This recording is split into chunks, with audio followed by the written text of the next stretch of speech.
네. 우리 슬픔이 기쁨에게부터 볼 거거든요. 그래서 슬픔이 기쁨에게 저번에 받았던 학습지 펼쳐주면 되고, 찾아가지고, 필이 다 되어 있으니까 그대로 보실게요.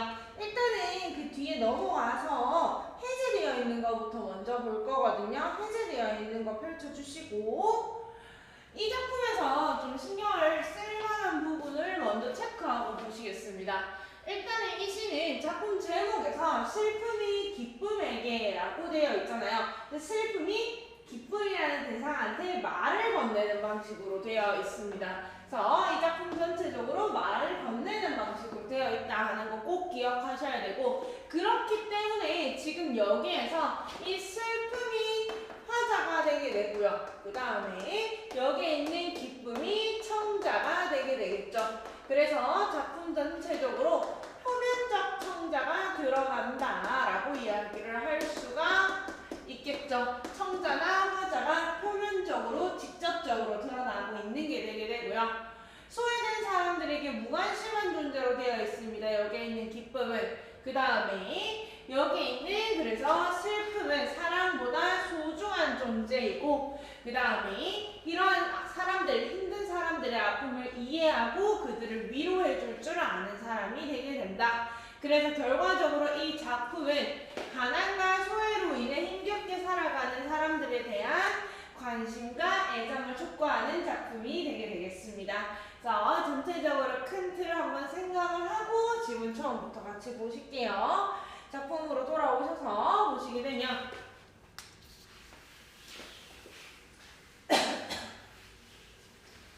나는 이제 너에게도 슬픔을 주겠다. 사랑보다 소중한 슬픔을 주겠다.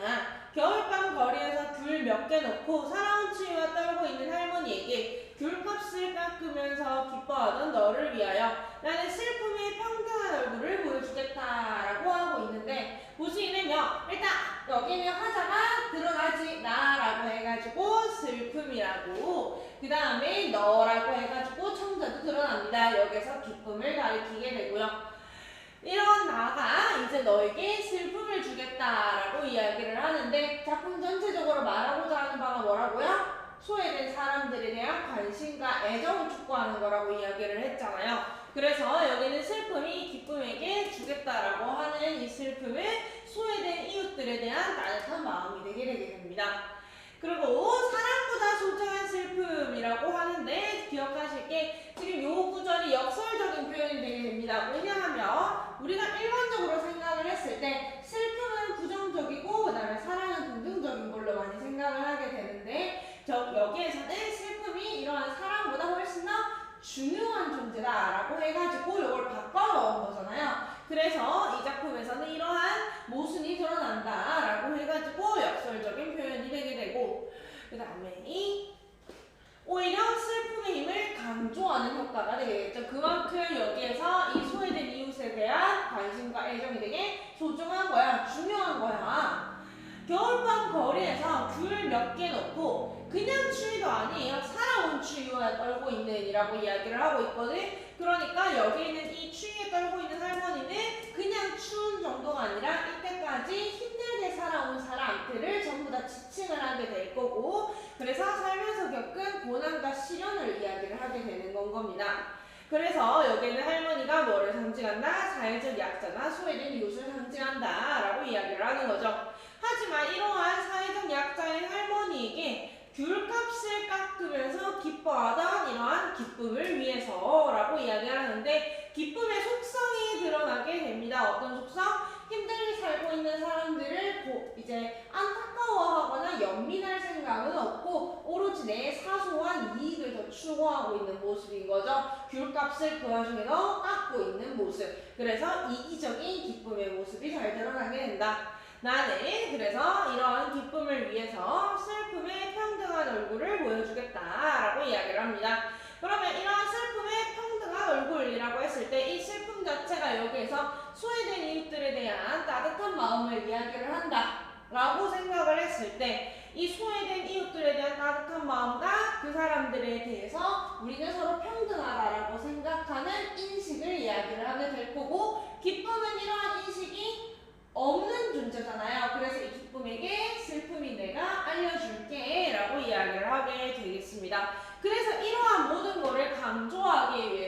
이 작품에서 보시게 되면 겠다 그러니까 종결어미가 반복이 되게 되거든요. 종결어미가 그냥 반복이 되는 게 아니라 하필 또 겠다가 반복이 되게 돼요. 여기 있는 겠다의 의미는 의지를 이야기를 하게 됩니다. 당연히 반복이니까 운율 형성은 따라오는 건 거고 하필 왜 겠달까? 슬픔이 기쁨을 가르친다라고 하는 이 의지를 강조하기 위함이구나 라는 걸 같이 엮어서 반드시 기억을 하셔야 돼요. 그래서 얘는 반드시 기억하셔야 됩니다. 이 겠다가 의지적인 어조를 이야기를 한다. 그 다음에 이 할머니가 사회적 약자, 소외된 이웃을 상징을 한다. 그 다음에 이러한 슬픔의 평등한 얼굴이 어떤 의미인지 반드시 기억을 하셔야 되고 그 다음에 그 뒤로 넘어가셔서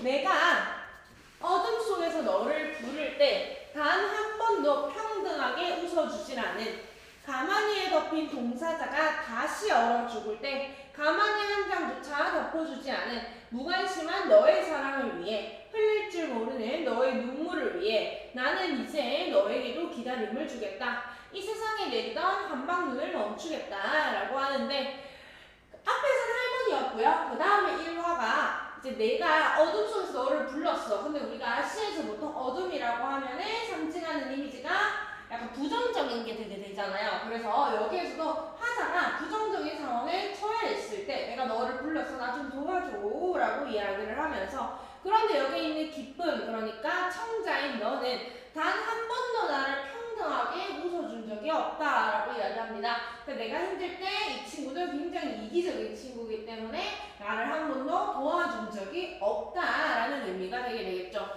그래서 여기에서 드러나는 기쁨의 모습이 무관심한 태도가 드러난다라고 이야기를 하는 거고 그 다음에 또 하나 더 이야기를 하는 게 가만히에 덮인 동사자가 다시 얼어 죽을 때 가만히 한 장도 덮어주질 않았다라고 이야기를 하는데 일단은 동사자예요. 얼어서 죽었다고요. 그런데 이러한 사람들 길에 가다가 어떤 사람이 얼어 죽었으면 우리가 어떡해 라고 하면서 막 걱정하고 이런 일이 일어날 거 아니야. 그런데 여기 있는 기쁨은 그러지 않았다라는 거지. 그러니까 저 사람 되게 춥구나 해도 우리가 뭐 다른 우리 집에 데려가고 이러지는 못하더라도 뭘 하나 덮어줄 수는 있는데 그것조차 하지 않았다. 그런데 얘가 그만큼 되게 이기적이다. 다른 사람에 대해서 관심, 애정, 연미 이러한 감정이 없는 존재다라는 걸 또 강조해서 보여주는 거고 그 다음에 그래서 이 작품이 역설적인 표현을 통해서 뭘 한다고? 상황의 심각성을 부각한다라고 하는데 정말 극한의 상황을 보여주는 거야. 극한의 상황을 설정을 해가지고 얘가 그만큼 되게 무관심하고 이기적이라는 걸 강조하는 건 거죠. 그래서 이 기쁨의 무관심한 태도와 그 다음에 이기심을 강조를 하게 되는데 이게 왜 역설이냐 하면은 여기 있습니다. 이미 동사자야. 이미 죽었다고. 그런데 이 사람은 어떻게 다시 얼어 죽습니까? 그지? 동사자라는 말 자체가 이미 얼어 죽은 사람인데 이 사람이 또 얼어 죽었다라고 이야기를 한 거거든. 있을 수 없는 일이죠. 그래서 역설적인 표현이고 극한의 상황을 설정하고 있다는 말로 바꿔서 이야기를 하기도 합니다. 결과적으로 기쁨이 이기적이고 무관심하다는 걸 강조하는 내용이 되게 될 거고 그래서 여기서 정말 뭐 아무리 얼어 죽은 사람이라도 이 사람이 죽었다라는 걸 알아채기 힘들 정도로 이기적이라도 뭐 하나 덮어줄 수도 있는 건데 그거 하나조차 덮어주지 않았다. 그래서 지금 여기에서 이야기하는 동사자는 소외된 이웃을 이야기를 하게 되는 거고 그 소외된 이웃에 대한 최소한의 관심을 이야기를 하게 되는 겁니다. 그래서 무관심한 너의 사랑을 위해 흘릴 줄 모르는 너의 눈물을 반드시 기억해둘까? 공감하지 못한다. 알았지? 나는 이제 너에게도 기다림을 주겠다. 위에 있던 슬픔이랑 비슷한 게 되겠죠? 슬픔을 주겠다 라고 이야기했고 여기서는 기다림을 주겠다. 이 세상에 내리던 한방눈을 멈추겠다 라고 이야기를 하는데 이 한방눈의 의미를 통째로 좀 잘 기억해 두시면 그냥 펑펑펑펑 내리는 눈을 우리가 한방눈이라고 이야기를 하잖아요. 그런데 이 한방눈의 속성을 생각을 해보면 이러한 한방눈 같은 경우에는 내가 부자야. 오늘 어디 나갈 일도 없어. 그럼 되게 예뻐요. 근데 내가 우리 집이 우풍이 되게 심하고 보일러도 잘 안 돌아가. 그리고 나 오늘 일하러 나가야 돼. 그런데 한방눈이 펑펑펑펑 내리면 너무 힘들겠죠. 안 그래도 추운데 눈까지 내리고 나 출근도 해야 되고 그죠? 그렇기 때문에 여기에는 한방눈이 이중적인 모습을 보여준다는 거야. 가진 자한테는 어머 너무 예쁘다 오늘 눈싸움이나 할까 약간 이런 행복을 주는 존재가 되게 되는데 가난한 사람들한테는 오늘 또 어떻게 살아가지 하는 시련을 주는 존재가 되게 된다. 그래서 여기에서 이 친구가 뭐라 하는 거야? 한방눈을 멈추겠다라고 하잖아요. 그래서 이 친구는 여기에 있는 슬픔이라고 하는 친구는 소외된 이웃에 대해서 관심, 애정, 연민을 갖고 있는 존재이기 때문에 이러한 한방눈을 멈추겠다라고 하고 있는 거고 그 뒤에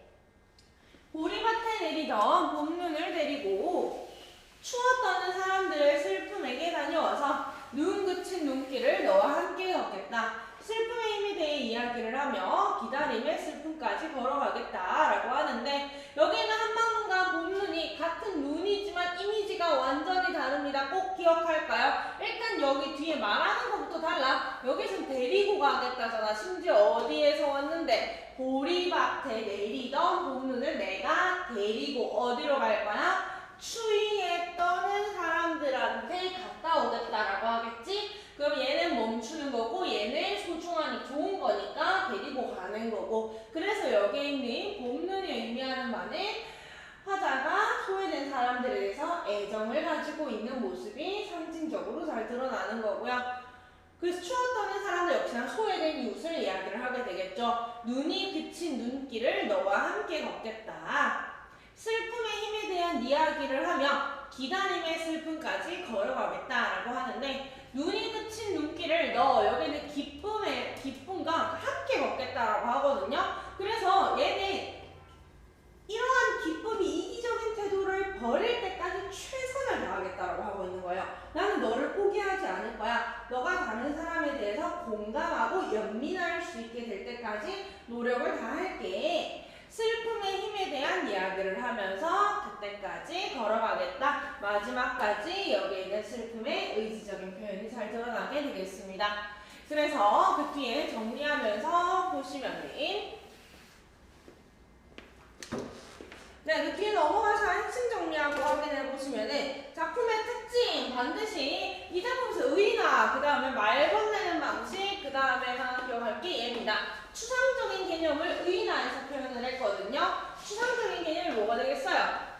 그래서 슬픔이랑 기쁨이 되게 되는 거지. 슬픔이랑 기쁨은 우리가 느끼고 있는 감정이기 때문에 추상적이고 관념적인 거죠. 우리 머릿속에 나 있는 거잖아요. 근데 이걸 마치 얘네가 말을 하고 움직이는 사람인 것처럼 표현을 한 거죠. 그래서 이거를 또 다른 말로 우리가 바꾸면 뭐라 바꿀 수 있어요? 추상적 관념의 구체화로 바꿀 수가 있겠지.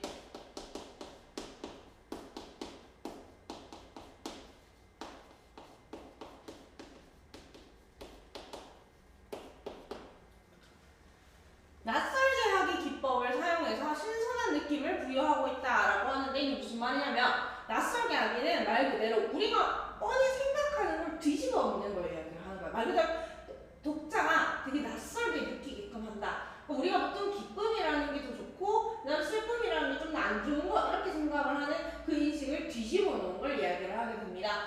그 다음에 세 번째 역설적 표현 아까 이야기를 했다 그죠? 그 다음에 네 번째 여기는 너한테 구체적인 청자라는 말을 쓸 수가 있습니다. 표면적으로 청자가 드러난다, 구체적으로 드러난다 라는 말을 쓸 수가 있다. 시어의 의미는 설명은 다 드렸고 정리가 잘 되어 있습니다. 꼭 반드시 외워두시고 그래서 결과적으로 여기는 이 작품에서 말하고자 하는 바는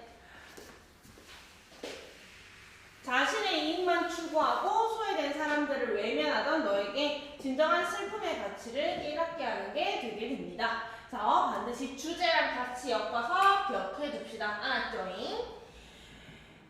네, 나머지는 크게 뭐 없고요. 앞에서 했던 말이라 가지고 운율 형성 요소와 확인을 하고 뒤에 만행이랑 오후각까지도 다 해드릴게요. 그래서 그것도 같이 봅시다. 음보 4음보도 했습니다. 이 작품은. 그래서 운율 형성 4음보다 밑에 예시도 해놨죠. 나는 이제 너에게도 슬픔을 주겠다라고 하면서 이렇게 끊어 읽을 수가 있다. 그 다음에 니은 음문이 좀 많습니다. 그래서 눈도 되게 많이 반복이 되고 하는 거고요. 그 다음에 근데 약간 얘는 학교에서 안 다뤘으면 니은 음문의 반복은 굳이 기억을 안 하셔도 될 것 같고 겠다 반복은 반드시 기억합시다. 이거는 아마 무조건 낼 거거든요. 왜? 효과가 중요합니다. 의지. 하자의 의지를 드러낸다 라고 했을 때 동기어미 반복이 같이 중요하게 됩니다. 그 다음에 우리 그 뒤에 학습지 드릴 건데